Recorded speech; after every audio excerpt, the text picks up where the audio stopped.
All right, President Trump says today is Liberation Day. What does that mean?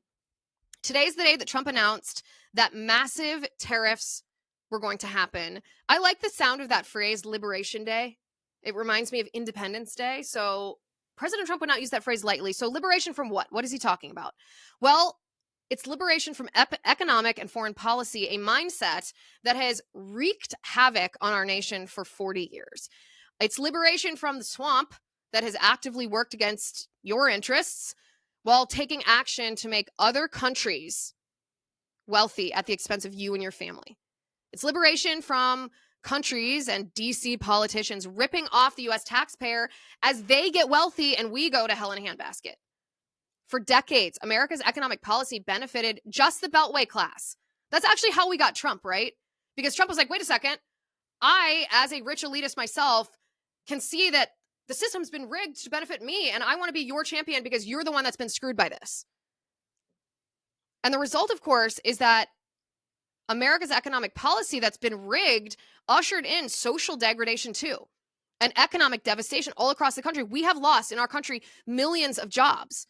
And because of that, men, after they have lost their job, have lost their purpose.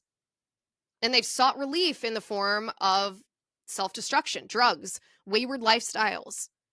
As a result of this crisis among men, because of the economic crisis, communities across our nation have suffered. Families have broken apart, and countless mothers and fathers have had to bury loved ones far too soon. Yes, I'm talking about the opioid crisis. And what has DC's response been? Well, they've told the forgotten man that life is good because now we have cheap iPhones. That'll make up for your dead son. You got a cheap iPhone. DC and those who run it in both parties have allowed the crisis on our southern border. They have created the crisis on our southern border by allowing the border to be open for years. And it's not just a matter of flooding our system with too many people. It's a matter of flooding our country with drugs that are killing our people. And they've continued to enact economic policies, whether it's trade deals or foreign aid or regulations that benefit everyone else, the entire world, but actually exacerbate our own issues.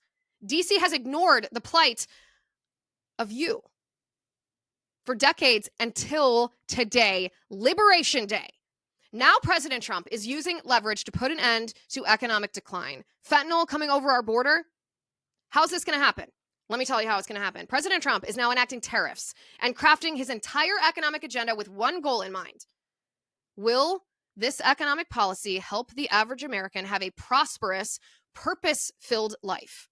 Or will it continue to benefit the well-to-do people, politicians, and big company owners and foreign lands while U.S. citizens are given the cold shoulder? Tariffs, remember, they're a means. They're not the end. They're mostly designed to restore quality of life and dignity and purpose for Americans. We have a crisis of purpose in our country. They're designed to counter the failures of unchecked free trade. The benefits are already rolling in, by the way, as companies open plants in the United States, countries drop tariffs, and step up to impede the flow of fentanyl into the U.S. Take Israel, for example. They, as of today, have dropped all tariffs preemptively. Now, somebody might say, well, why did Israel, our ally, even have a tariff on us? Because they could. Listen to what President Trump said. He's been on tariffs and on understanding exactly what's happening to our society as a result of unchecked free trade for a long time. This is what he said a few years ago about Japan. Take a listen. Our allies have taken advantage of us more so than our enemies. Our allies are the European Union. We have a trade deficit of $300 billion with the European Union. Our allies are Japan. You know, Abe was a very good friend of mine. He was a great guy, great.